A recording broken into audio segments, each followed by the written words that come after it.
Hello, everyone, and welcome to the College and Beyond Real Talk with Amore podcast. Happy Women's History Month. And if you have not already figured out, I'm your host, Amore Carthy.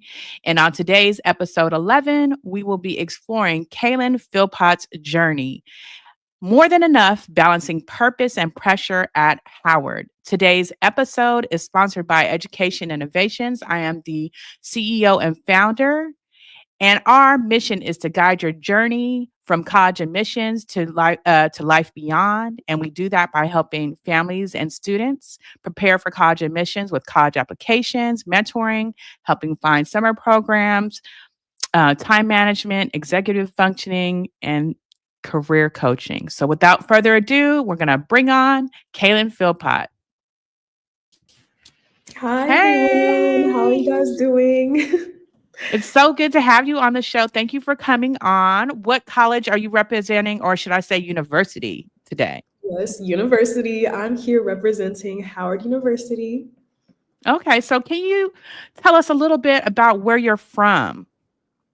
I'm from Georgia. I was raised pretty much in the suburbs. I love to claim Atlanta, but I'm really not from Atlanta. I'm from Norcross. I grew up there. It's predominantly white, but it is still like a mixed race. That was my background, and then coming to Howard, that was a huge shock coming to the city. Okay, so why don't we go ahead and speak a little bit more about like who you are and what life looks like right now at Howard University. So I am Kailyn Philpot. As I said, I am a junior in college right now studying legal communications and international affairs. I am a resident assistant in one of the dorm halls. I will not say, but I am resident assistant. What my day-to-day kind of looks like, I spend a lot of time with my residents. I go to classes, I take like pre-law coursework, and I sometimes go to the city. I go to coffee shops, I study. I spend a lot of time with God, going to fellowship and different things. I love to be out on the yard when it's sunny, having a little picnic blanket. It's very cute. We keep it cute over here. Like, I have a lot of fun. I love Howard so much. It's been such a blessing. I've met so many people that are just amazing. And that's how my day just kind of looks like. Sounds like a pretty packed day. We'll get more into being an RA. Let's see. Howard is known for producing leaders and change makers, but that go-getter energy can also feel intense. How did you first experience that culture when you got to campus? So I actually did a presentation on this recently, but I really, really suffered with syndrome, feeling like I did not belong. I didn't have a place here. I wasn't qualified to be here. And truly the energy here and the qualifications of everyone has a business, everyone has a leadership position, everyone's very ambitious, and it's very inspirational. But if you come here not expecting that, it's very intimidating.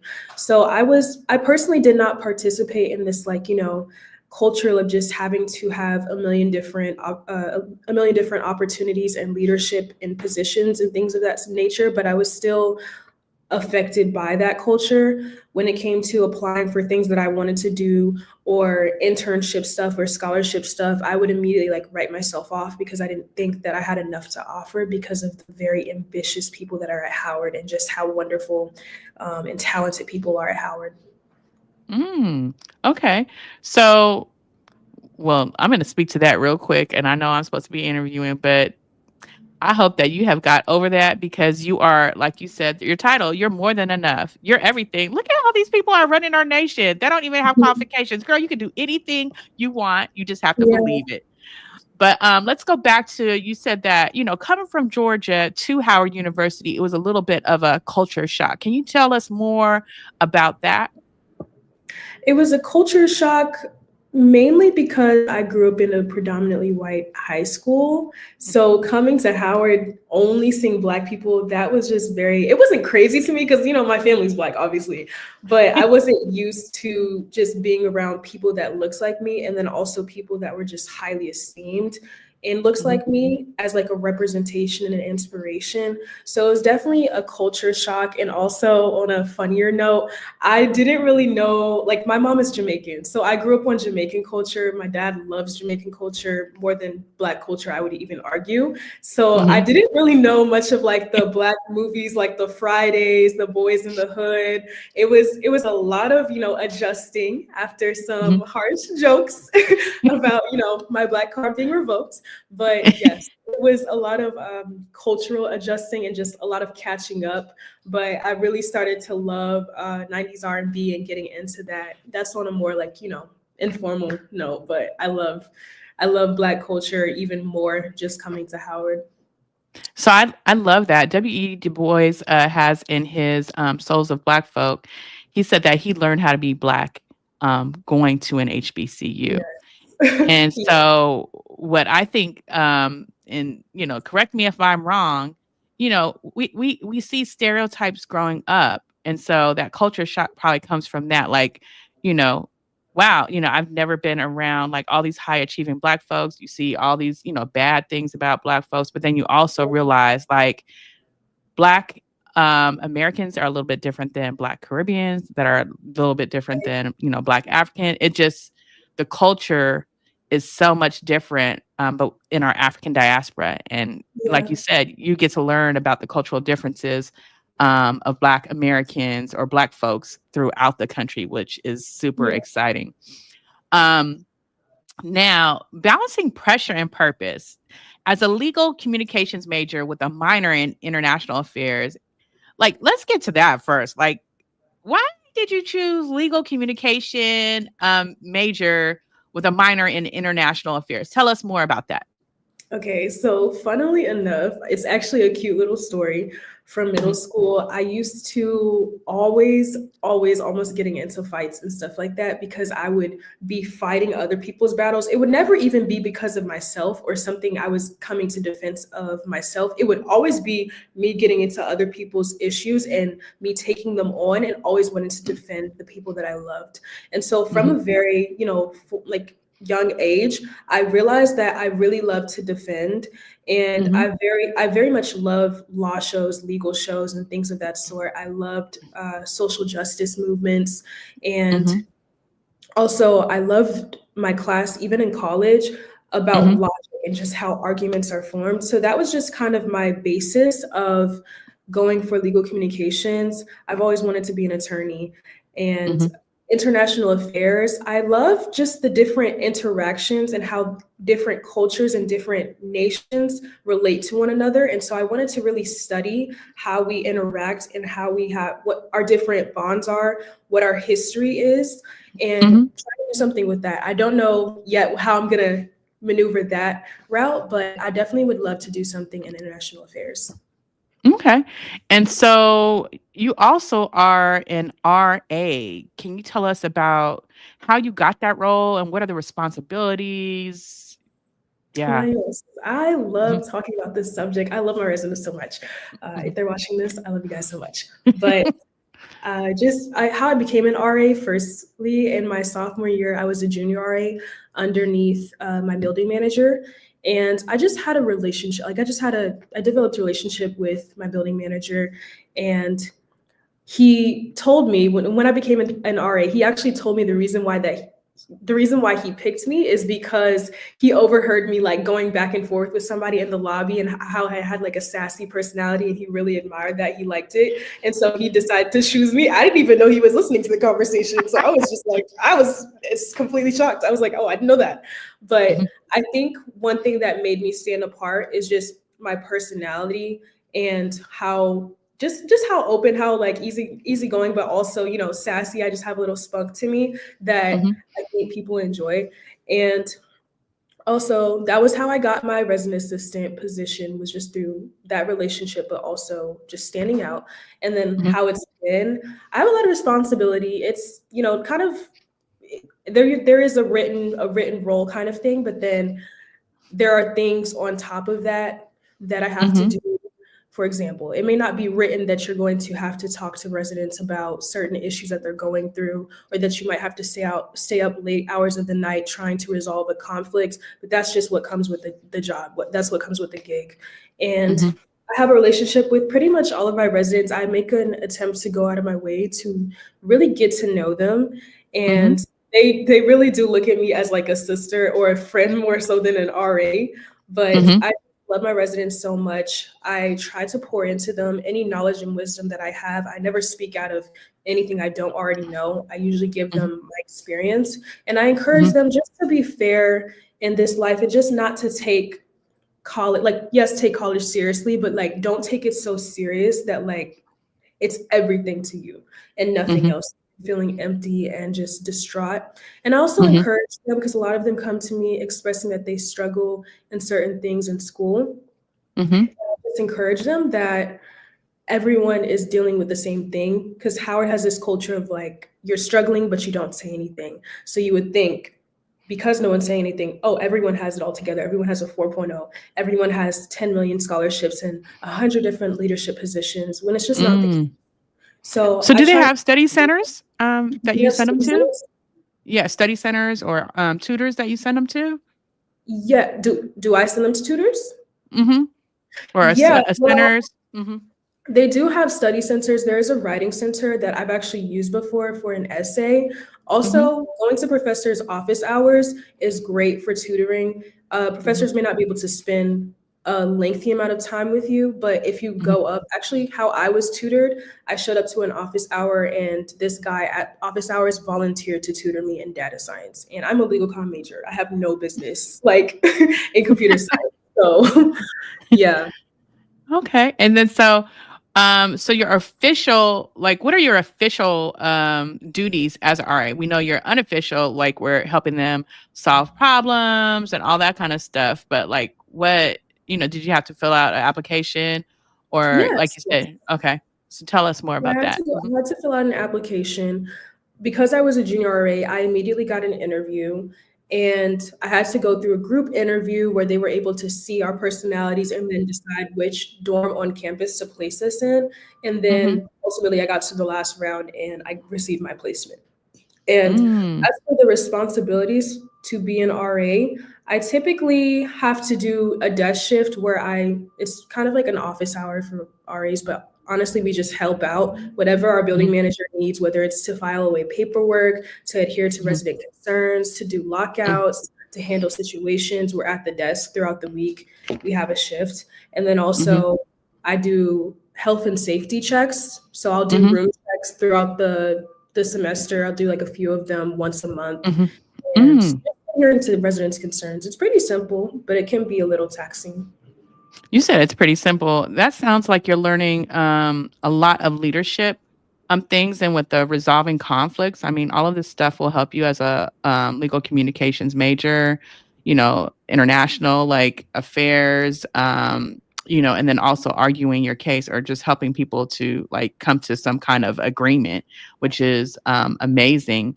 And then you are also part of the Christian, fellowship, a member of that. Tell us how you got involved with a Christian fellowship.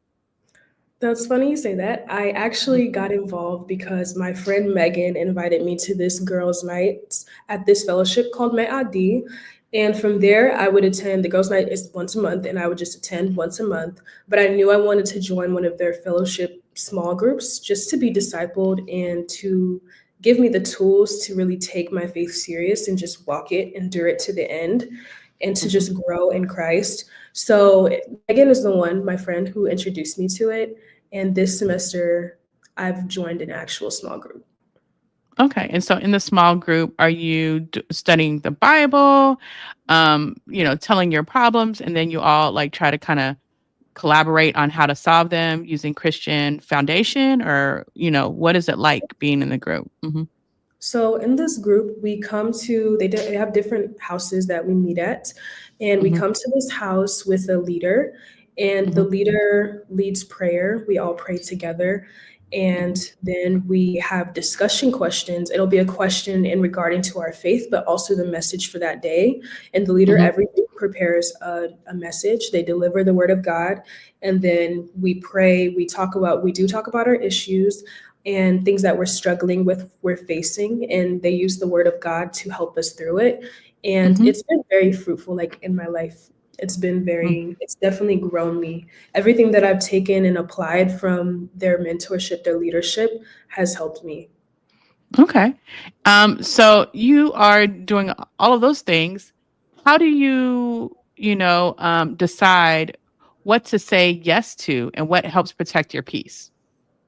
So I like this question because regardless of the circumstance, I always have peace because of my relationship with God. So even when things are looking crazy, even when I feel like I have a little like anxiety and whatnot, when I recenter and refocus on God, I have peace in all situations. However, I do have a tendency to overcommit myself, and I recognize that, and that's something I do need to grow in. But I think Mhm. really what's important in when to say yes is what is going to reap the most benefit, what is important, is this necessary, just really thinking through, like critically thinking through, is this something that needs to happen, and is this something that I can actually commit to? Because when you decide to say yes, that's a commitment. So just Mm, learning to say no and not overcommitting yourself and overextending yourself is what I would advise. mm. I like that. Have you ever felt like I should be doing this because I owe this person or I owe people that like how do you get over that part? Do you just feel like it's okay? Like Can you clarify the question? I'm just like thinking like, sometimes I just remember in college you may have like a friend who's like, I want you to go here. Or your friends are like, we're all going Mm, here. And just like you really want to go. That's your friend group, but you have stuff to do. Like how and you're building your relationships with them. Like how yeah, how do you do that? Or do you not have that friend group like that and you only have friends that respect, your no. yes and no's? Yeah. So that's a very relevant question for even this Mhm. week because it's been campaign season. Everyone is going after titles, Mr. Howard, Mr. Freshman, Miss Howard, Miss Freshman. And so now is the time where everyone needs their friends to kind of rally behind them and give them Mhm. support. And I actually had a friend who was running for Mr. CEA. I really hope he gets it. His name is Gabriel. Mhm. And I didn't have all of the time in the world to commit, but I knew that I needed to show up for my friend. And so Mhm. the time that I did have available, even though it wasn't something that I just wanted to do, I'm not super into campaigning, but I wanted to support my friend. And so you value your friends and show up when you can. But like I said in my previous point, only commit to things. When you say yes, knowing that it's a commitment and truly showing up. Okay. Um, can you speak to a time when you felt like you were doing too much? How did you recognize kind of like the burnout creeping in, and what did you do next? So yes, it literally in the beginning of this semester, I was just juggling a lot of things. And Mhm. I was not properly organizing my days. In a practical sense, how I got back on this was planning out my days, having an agenda, making sure I have everything listed off, literally printing that out. Like I'll write it on my iPad on Notability and Mm, I'll print it out. And just as I'm going throughout the day, just checking things off, seeing what can I do first, what's going to be a quick thing to do, not trying to push things off, right? Trying to really mhm. just get things that are quickest out of the way so that you can Mhm. feel more productive has definitely helped me. But in an even bigger outlook on this topic is Mhm. I was feeling this like weightedness, like of juggling a lot at the beginning of the Mhm. semester because I wasn't centering God and Mhm. Jesus Mhm. and my relationship with God as I needed to. And so the moment I recentered and I foundated myself on that, everything aligned in a way that made me productive. Mm. So do you use like calendars? You write things down? Like how do you So I manage have your an time? agenda. Oh, Mhm. that's a great question actually. I have an Mhm. agenda and I have Google Calendar. Google Calendar, that is my guy. That is my tool. That is my go-to. Anytime I have anything important coming up to remind me, because I don't have the best memory, I will put it Mhm. on Google Calendar. They have reminders where you can set, you can color code it and have Mhm. different calendars. It's such a good tool to manage your time and Mhm. remember I events. I use it now. So you use the Google Calendar and the do you use is it your notebook or is it your agenda to do your Yes. to write down your assignments? And then so you Yes. do events on your calendar and then assignments on your agenda. Is that how you keep track of stuff? Yes, I write it down Okay. in my agenda and also on my iPad. So I have everything I need to do in multiple different locations. And then one thing I forgot to mention was the app that I have all of my assignments on, like where I have to submit my assignments called Mhm. Canvas. I make sure to Mhm. check it regularly so I'm not forgetting about assignments or let's say something came up like I forgot about a quiz. If I check Canvas, I would see that it's on there.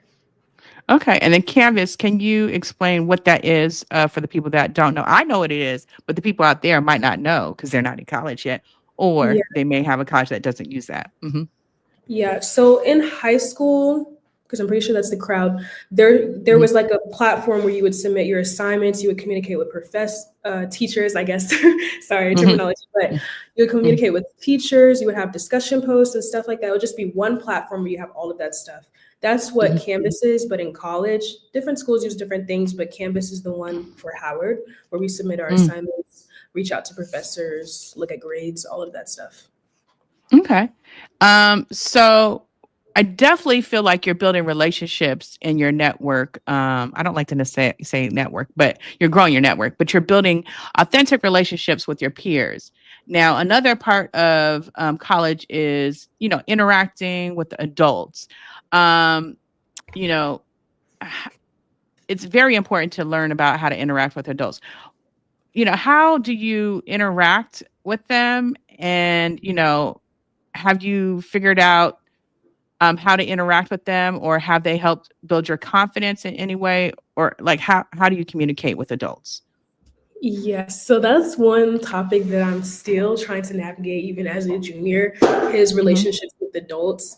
And it's not an easy subject truly, but I would say really in vulnerability, just showing up as yourself and being honest. That's one thing that I realized about professors is that they would prefer that you're honest. Like let's say you overslept a class or mhm, you had something go on the last day. Like let's say at me as an RA, I was on mhm, call all night and I had a million different calls, right? Instead of just mhm, lying and saying you were sick or something else was going on, telling the truth, just being truthful. And if they say no, they say no. But if they say yes, mhm, they'll appreciate. It's because they appreciate your honesty. mhm. Yes, honesty is everything. So, Generation Z is often called the most connected, yet the loneliest. I can't even say right. Loneliest generation. What has your experience been like forming genuine relationships at college, especially while staying grounded in your values? Because I just know, like, usually, the friends that you have your freshman year may not be the same, Oh and no. you kind of weed out. Yeah. so, Oh you, no. so you can you It talk? will not. Yeah, so talk to us more about that. Yes, I'm gonna keep it real with you guys. I was literally just having a conversation this week with somebody about how your freshman year you're gonna have a huge friend group in that first couple weeks, maybe even couple months, and then it's gonna dwindle. It's gonna get smaller, and you'll really truly be able to cling on to the people that are really important and necessary for your life at that time. For me, I would say the best way to remain connected in college or get connected with people is going to clubs. Like literally not clubs like partying, clubs like organizations, like joining an organization. I joined one in my freshman year and I hadn't made in my freshman year for the first 3 months, I hadn't made a single friend. I went to one organization meeting and I met one girl and she invited me to her whole friend group and I've been friends with them since. So truly Mm, going to organizations, putting yourself out there, talking to people want to have friends too. Like people are actually sitting with they want to talk to you, but they're like, I'm gonna wait for them to talk to me. So get out of your head and just socialize. I was very in my head, very much dealing with imposter syndrome, fall semester of freshman year, but mhm, now really accepting my personality and who I am and having the confidence, it's really easy for me to make friends now. And then one last point, I'm very connected with the Christian ministries on campus. So it's like it's a very tight-knit community at Howard, the Christians on campus. So I never feel alone. I never feel disconnected because I have them. Okay. In a socially charged environment, how do you resist the pull of temporary gratification and stay true to your long-term goals? Hmm. You seem very grounded now, but most people when they get it's just like, whoa, all this freedom. I don't know what to do. Like, I'm gonna go here, I'm going, and then it just goes bonkers. You know, you just seem really grounded, but like how have you dealt with that? Resisting the pull of temporary gratification, or did Yeah, you not? yeah, that's a great question. And guys, I'm gonna keep it real with y'all. Like I'm not gonna sit here and lie to you. I'm not gonna flatter you. I'm gonna keep it very real. In my Mhm. freshman year, firstly, mom, if you're watching this, I grew up in a very strict household, so I really couldn't do much. My mom was not the parent that was gonna let me go to parties. She was not the parent who's like, oh, you can go smoke some weed with me for the first time. She was not that parent. I'm Mhm. gonna let y'all know that right now. She was not that parent. And I came to college and I had a lot of freedom and, just dealing with a lot of struggles like heartbreak and stuff. I really went down a road of just like abusing my freedom, getting into different drugs, like different people I had talked to and different circles I was in and things that I was just involving myself in. It really left me depressed and empty. And so now, Mm. because I've had that bad experience, and then I've also had the amazing experience of being a Christian in college and being grounded and close to God in college, I really, it's not a struggle. Like the temptation of instant gratification is not a struggle because the closer you get to God, like like those things we don't really focus on. So Mhm. I would say just thinking about your future and realizing that all of these things are going to pass away. They're going to like it's not going to be forever that you're in college, and truly focusing on the things that the reason why you're here, which is to learn and to Mm. build connection. So it doesn't have to just be about okay, book school, but also like really talking to people and making friends and stuff like that. Okay. Um, Now switching on a different gear. When you think about success now, has your definition changed since freshman year? What does becoming your version of successful look like today? Yes, it has changed. I think that's actually a great question. I love that question. I think success back then for me was just getting a 4.0.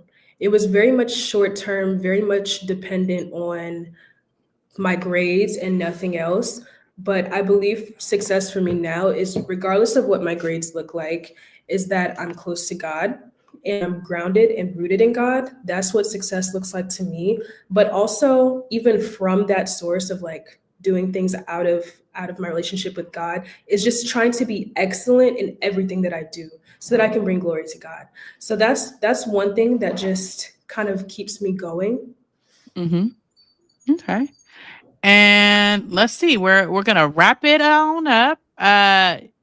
What's one message that you'd like to leave with another student, mentor, a young professional who's trying to balance purpose and pressure right now? Yeah, that's a great question. I would want to leave with them. You may be struggling in college. College is not easy. I'm going to be real. College is not easy. It's especially not easy when somebody breaks your heart. It's even harder when somebody breaks your heart. So stay away from boys or girls. It's really not easy. That would be my advice. But also don't run to the wrong when troubles do come, don't run to the wrong source. My source will always be God, and that has brought me the most joy and peace. And so do not make the terrible decision of running to the wrong source because you will struggle even more. It won't alleviate your struggles. Maybe short term you may feel better. Maybe going to that party and drinking until you black out, you may feel better for that moment and maybe a funny little moment. But eventually you're going to feel empty, you're going to feel worse and very depressed. So I would encourage you guys to truly focus on what matters and not to choose the wrong source. Okay. And finally, how are you reminding yourself that you are more than enough, even in the midst of all of this striving? Yeah.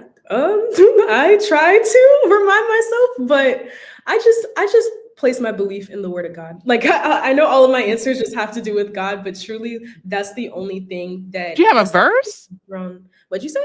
Do you have a verse that like guides you, or a Ooh. saying? Like, for example, my verse or saying when I was your age in college, and I had a lot of things to do, and sometimes I didn't know if I was going to make it. I used to say, this too shall pass, Oh, I because love it's temporary. And so yeah. whenever things would get hard, I would, remember that this too shall pass. Mhm. And I can't remember the other one. Fear and doubt impede progress. And I used Wow. to always be like, you know what? Everyone's fearful. Everyone is doubtful. And then I just talk to myself, like literally out loud, and be like, you can do this. You got this. You are Yeah. amazing. So Good message. sometimes just talking to myself, I still do it today, you know. That's good, Miss Lord. I would say one I can't. I'm sure there's a different one that I use more often, but the one that came to mind is the verse, "All things work together for the good of those who love the Lord." I love the Lord, and so Mhm. even all things includes your mistakes. So even if you do mess up, Mm. even if you do something awful and you make a mistake, because I love the Lord, everything will work out for my good. So that's one thing that I would. That's one thing that I just live by, even when I Mm. mess up. Okay, so we are going to leave, but before we leave, where can people follow your journey, as you just grow and just do all kinds of different things? Why, yes. So there is two main places. You can follow my journey at Kizza, KZA dot T. That's my main Instagram. That's just where I post socially, but also my photography page. I forgot to mention that I am a photographer. Yes, and you're amazing. Underscore. Yes, thank you. But thank you. Underscore K snaps, KSNAPS, and that's where I just post my photography content. I will be doing some new things soon, so tune in. All right. So thank you so much for coming on and sharing your journey. We are so happy to have you. So we're going to say bye to the audience. So thank you. And Bye, you guys. Thank you closed for out Women's having History Month. So yay, thank you. me. Happy Women's History. Bye. Bye.